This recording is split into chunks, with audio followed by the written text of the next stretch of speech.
Hello everyone and welcome to English Pod. My name is Marco. My name is Catherine, and today we're going to be helping you set up an answering machine, basically. That's right. So somebody's calling you, you can't answer the phone, so you leave a message. And we're going to teach you all about that today. That's right. So let's take a listen to our dialogue, and we'll be back in a moment to figure out just what's going on.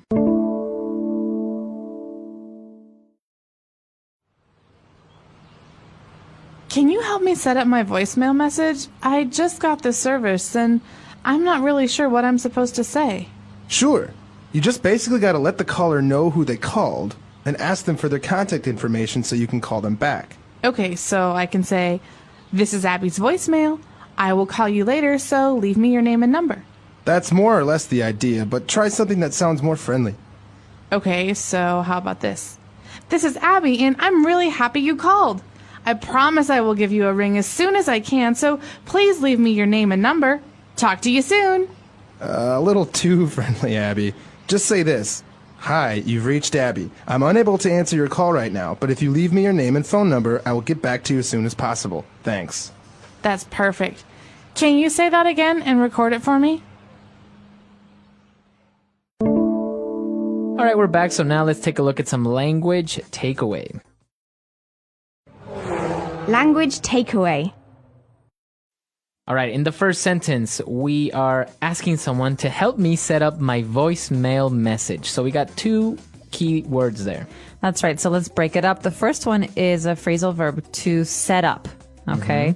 You can set a lot of things up, but just remember that set and up, these are the two words that go together. In this case, we're setting up voicemail. It means to establish or to start or to put together. Yeah, to install. Like, for example, you get a new computer and you have to connect all the cables and you have to connect the monitor. So you said, "Can you help me set up my computer?"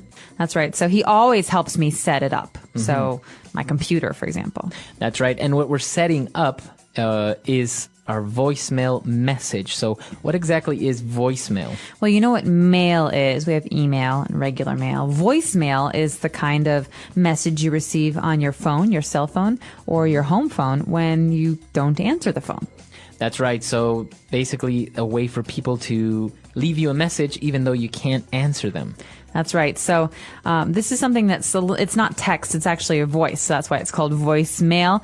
And you have to set it up, okay? So there's no automatic voicemail message. You actually have to make your own, or you can choose one. And today we're making our own. That's right. And so we're explaining that we actually just got this service and we don't really know what we're supposed to say or how to set up our voicemail. That's right. So voicemail messages are a kind of service. And now, who would offer this kind of service, Marco? Probably your telephone company. That's right. So a telephone company will offer many different services. And these are things that you can pay extra for. And they're useful. They can help you in some way. So another kind of service is three-way calling, right? That's right. So actually, we're taking a look at this word service as a noun. So we have a service or this service. So the company offers this service. And well, why are we setting up the voicemail? And our friend explains that we just basically doing it to let the caller know who they called. Okay, so if I call a number and it says, "Hey, leave a message." I don't know who I'm leaving a message for. Did I dial the wrong number? Right. What do I say? Do I say my phone number? So this is basically instructions for what to say. That's right. And you become the caller, right? That's right. So whoever is making the call is called the caller. And this is why we are setting up our voicemail, to let the caller know who we are calling. And of course, we have to ask the caller for their contact information. All right, now this is important because it's not just something you have with voicemail messages. You have contact information for many different things. For example, your medical care, your school, you have to include contact information. Now, this would be your phone number, your address, and or your email. That's right. So your contact information is not only useful for in a voicemail message, but for example, in a business meeting or a business lunch, you want to get maybe someone else's contact information so you can call them later. That's right. So don't forget, it's also your name as well. So I forgot to mention that. That's right. Your contact information must have your name. All right. So that's pretty much all we have for the first part of language takeaway. Why don't we listen to the dialogue again, and we'll be back in a bit with Fluency Builder.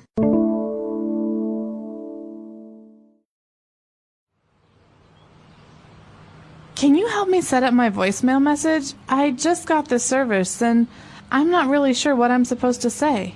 Sure. You just basically got to let the caller know who they called and ask them for their contact information so you can call them back. Okay, so I can say, "This is Abby's voicemail. I will call you later, so leave me your name and number." That's more or less the idea, but try something that sounds more friendly. Okay, so how about this? "This is Abby, and I'm really happy you called. I promise I will give you a ring as soon as I can, so please leave me your name and number. Talk to you soon." A little too friendly, Abby. Just say this. "Hi, you've reached Abby. I'm unable to answer your call right now, but if you leave me your name and phone number, I will get back to you as soon as possible. Thanks." That's perfect. Can you say that again and record it for me? All right, here we are in Fluency Builder, and the first phrase we've got is "how about this?" So we're saying we've got an example for you. How about this? That's right. Then the example. So we've talked about how about many times already. So for example, how about we go to the movies, or how not to say how about your weekend, because that's completely wrong. In this occasion, we're talking about how about this, and this is like setting it up for an example. That's right. So for another example, we could say, so Marco, I'm trying to figure out how to say hello when I answer the phone because I don't like the way I say it now. So I can say, "How about this? Hello?" Is that good? No? Yeah, that's all right. That's right. Hello. That's too strong. Hello. Yeah, that's good. All right. So basically, I'm setting up an example. Right. I'm saying, okay, so keep listening. I will give you an example. Yeah, just imagine that you're trying on different clothes and someone is giving you their opinion. So maybe you try on a black shirt and you say, "How about this one?" Boring. And then you try on a green one and you say, "Now, how about this?" Better. Right? So then you're giving them other options and examples. And this is why we say, "How about this?" And then we give the example like Abby did. And you're also asking for a response. You're asking for an opinion. And so what Abby's saying is, I promise I will give you a ring as soon as I can.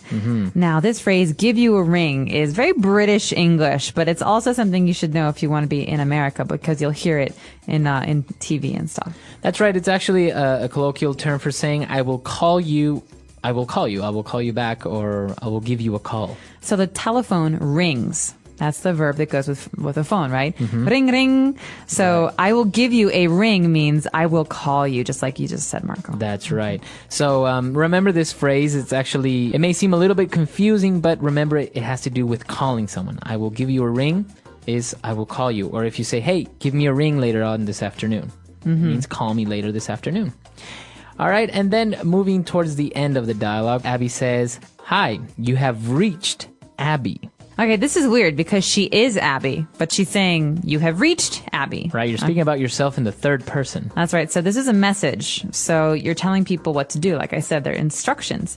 And so this is basically the first thing you say. You have reached Catherine. That means the number you dialed is Catherine's phone number. Right. So you reached. That means that you've contacted. Right, exactly.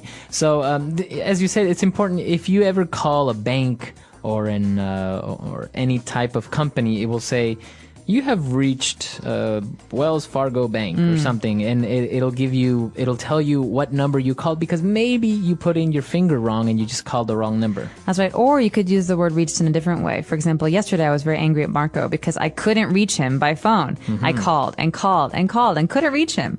And I realized then his phone is broken. That's right.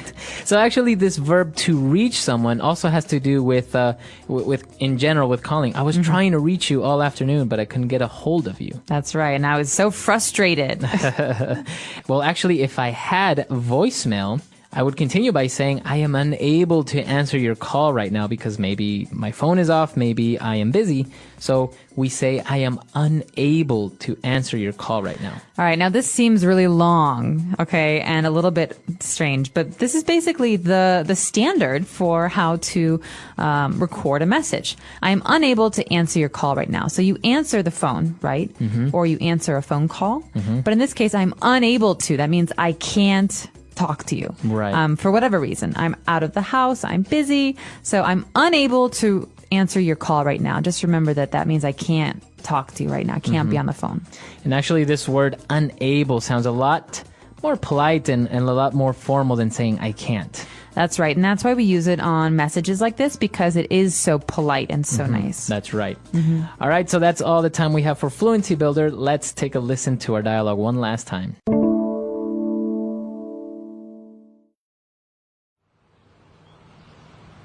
Can you help me set up my voicemail message? I just got this service and I'm not really sure what I'm supposed to say.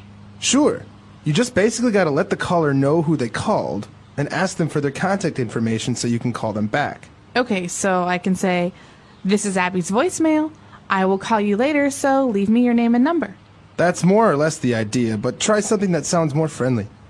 Okay, so how about this? "This is Abby, and I'm really happy you called. I promise I will give you a ring as soon as I can, so please leave me your name and number. Talk to you soon." A little too friendly, Abby. Just say this.